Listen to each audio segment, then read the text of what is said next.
here are 5 things about ADHD that really do fucking suck, and I don't like them.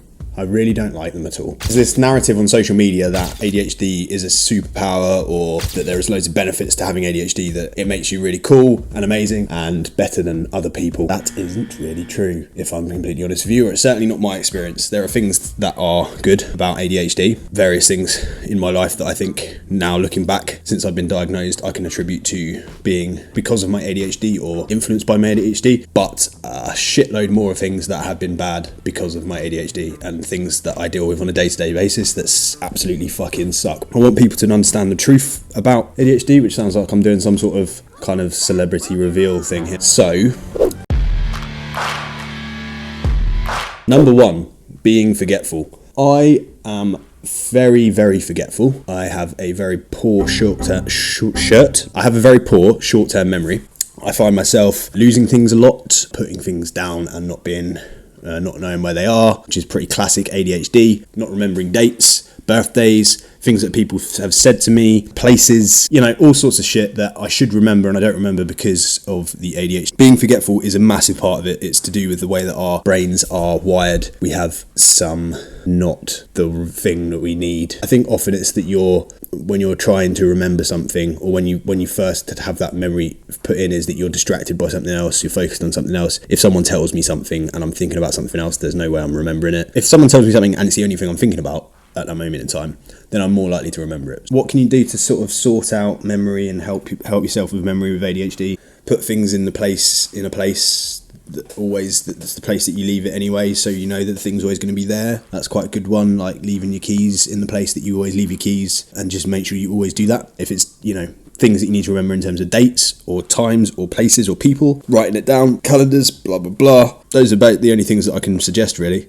I can suggest not smoking too much weed in your youth, because I don't think that helps with short-term memory. I think, again, we're quite good at remembering stuff that we care about, so it's when we actually do think about stuff and we focus on it and we're focused on it entirely, then actually, it's pretty easy to remember it, isn't it? Do more stuff that you like doing, I guess. The number 2 thing that's shit about ADHD, being a bit of a rubbish listener and interrupting people. I was telling this to someone the other day, actually, that I get bored of people's pace in conversations. When people tell me stuff, tell me a story, I'm like, even people that speak fast speak too slowly for me. I'm bored of it by the time they get to the end of that sentence. And that's not a reflection on them. That's a reflection on me. It's just not enough going on for me. It's just not enough. There's not enough stimulation, basically, in what they're saying. So I find myself being really wanting to jump in and interrupt. I want to move on to the next thing as quickly as possible. And people, I find particularly neurotypical people, speak at a pace that is not conducive to that. And that comes across as rude a lot of the time. And I guess it is rude that I feel sometimes that my perception of the world, like Inception, right? You know how the dream levels. An hour in the dream is a minute in the real world. For me, a minute feels like an hour. So in a conversation with someone, when they're talking slowly, it feels like it's been an hour, even if it's only been a minute.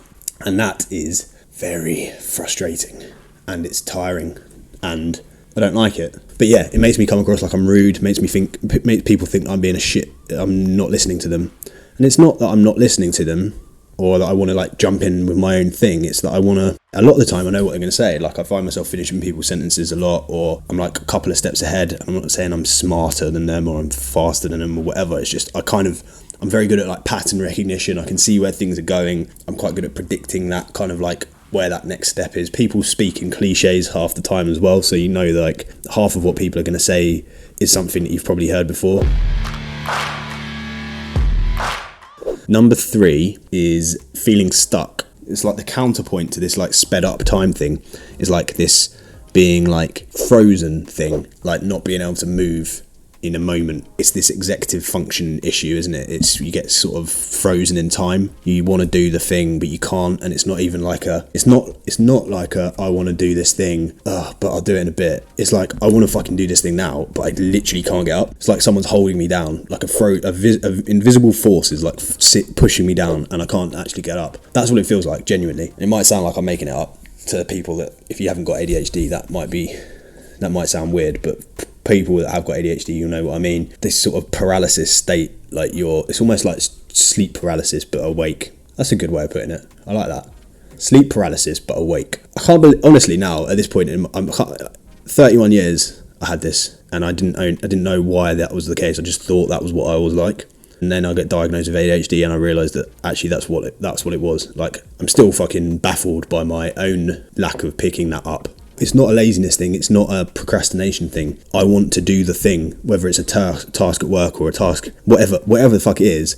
I want to do it. You know, there are times where it's stuff like I actually want to do. You know, it's like video game. I want to play video games, or I want to fucking have a piss. You know, and my body's like, no, you can't get up. My brain is like, you can't get up. I'm not letting you up. Even though you're absolutely desperate for a piss and you feel like your bladder's about to explode. No, you're not getting up. Bizarre. Absolutely bizarre. Negative self-talk. I never realised until I got diagnosed with ADHD that this was part of that. I just thought I had a bloke in my head that used to call me a cunt all the time. There's a potential reason for that, which is the kind of shame that is tied up in having ADHD. We are very much prone to that negative self-talk in a way that people without ADHD aren't as prone to having. People absolutely can still have that negative self-talk when you don't have ADHD. It's not causation, it's correlation probably. Yeah, I mean, I wake up in the mornings, and these days not as much sometimes. You know, I'm a bit more, I've had therapy and I've been on medication, and I'm older. I'm a bit better at it, but probably a decade or so from my sort of late teens into my 20s, where I would say 99% of what was running through my head was negative. About 99% of what was running through my head about myself was negative. Mind-boggling, isn't it, really, when you think about it? What the ADHD did was it allowed me to kind of get into these spirals, these fixation spirals, like almost hyper-focusing on the negative, having these thought traps, I would call them, where I'd call myself a dick, and then I'd try and find all of the evidence for that, and then I'd find all the evidence and I'd call myself a dick, and then once I call myself a dick, I'd need to try and find more evidence for it, and I'd just keep going and going and going and going and going. Just an unpleasant way to be. Number 5. The biggest piece of shit fucking symptom that I fucking hate with ADHD, more than anything else, I think, is how tired I am all the time. I think everyone is a bit tired. I think the society that we live in breeds exhaustion as a sort of byproduct of capitalist greed. I find that I'm always very tired, even when I'm doing stuff that's like positive. So if I'm engaging in positive habits, I'm exercising, I'm meditating, I'm sleeping well, even still, I'm still fucking tired. And I realised the reason for that is because my brain is like working always on. There's never a case when it's not on. Apart from when I meditate, sometimes I can get that brief kind of thoughtlessness. Likewise with medication, when I was on Concerta, it did stuff to me that meant that my brain didn't race as much. So that was good. And I'm starting to see a little bit of that with this new one, Stratera. Reminds me of like an Italian ice cream, which I guess would be stracciatella. Is that right? Stracciatella? Stracciatella. What is that? Stracciatella. Oh, it's a soup as well. Interesting. That's also cheese. What the fuck was I talking about? Stracciatella. How did I get onto stracciatella? I don't know what I was talking about there. Being tired. How the fuck did I get to being tired to stracciatella ice cream? Okay, stracciatella. No, fuck. Being tired. Fuck. Being tired. And so I just find myself exhausted a lot. I find myself really worn out, even when I'm doing the good things. Even if I'm taking the good, doing the good hobbies, the good shit. It's rare that I wake up and I'm like, oh, I feel really, really not tired. Even I wake up with energy and there's still an undercurrent of like exhaustion, physical and mental exhaustion underneath that sort of like sparkiness. Being fucking tired is fucking boring and shit, and I don't like it. What else sucks about ADHD? Lots of other stuff really, but I think I've done the 5. Yeah, I've done the 5, so fuck off, basically. Fuck off. Not a good impression, but I'll work on it, don't worry.